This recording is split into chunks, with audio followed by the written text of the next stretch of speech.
There was nothing romantic about it in the Mills and Boone sense of the word, though Byron might not have found the cosmic energy of his lust alien to the romantic imagination, nor would elderly white males who still remember Ava Gardner.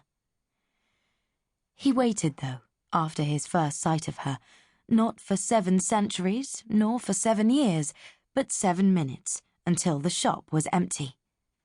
Then he swung through the chiming door and stood in front of the low glass-topped counter and looked across at her. His thumbs were hooked in the wide belt of his tight jeans. His biceps stretched the short sleeves of his green sweatshirt. Outside, the late April sunshine danced through the moats above his skip and made an aureole round his bronze head, silvered the sweat, glanced off his shining skin, glittered in his single earring. He flexed his pectorals and said, 20 Embassy, and please, woman, would you fuck with me?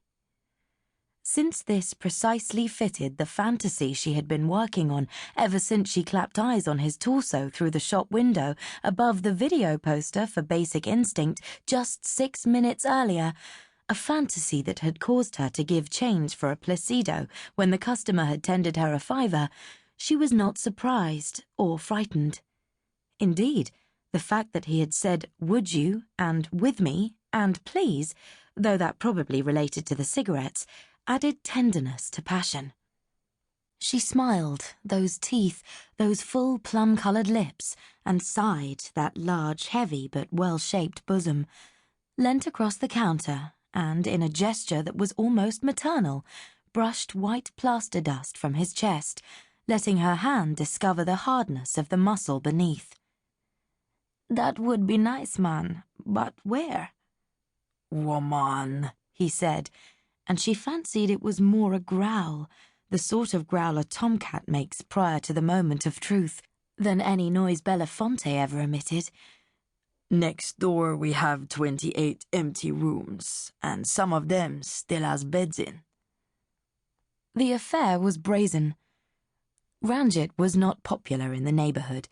He gave tick to no one, not to Afros finding themselves out of bread of both sorts on a Sunday morning, nor to old Cockney ladies who claimed they had been mugged on his very doorstep. When the children of BBC radio producers came for adult videos, he sent them back and made their parents collect the videos in person. Moreover, there was no Sikh community in the area. Ranjit had picked the shop from an Evening Standard advertisement and had not minded moving the 5 miles or so from Tower Hamlets. So no one in the near neighbourhood was going to tell him his wife was having it away with an Afro stud 10 years her junior. She found plenty of excuses to get out while the teenagers and school leavers minded the shop. Down the cash and carry for something he had forgotten, an open afternoon at the primary school, aromatherapy and reflexology classes, and the Asian Women for Peace Association were already on her list for calls in the few hours he allowed her to be out each afternoon. Once clear of the shop, she had only to duck down a service entry and into the tiny alley that ran behind the terrace to where Lenny would be waiting for her at one of the 3 gates, alone. The old biddies told her, "Go on, ducks, get it while you can. They won't look at you in 10 years' time. We won't tell. And I think I'll have a packet of the Belgian meat paste while I'm at it." My goodness, he can't really want 87p for a sliver like that, can he? And she sold the Afro kiddies ciggies, but still whacked them over the earhole if they tried to steal, which they respected her for.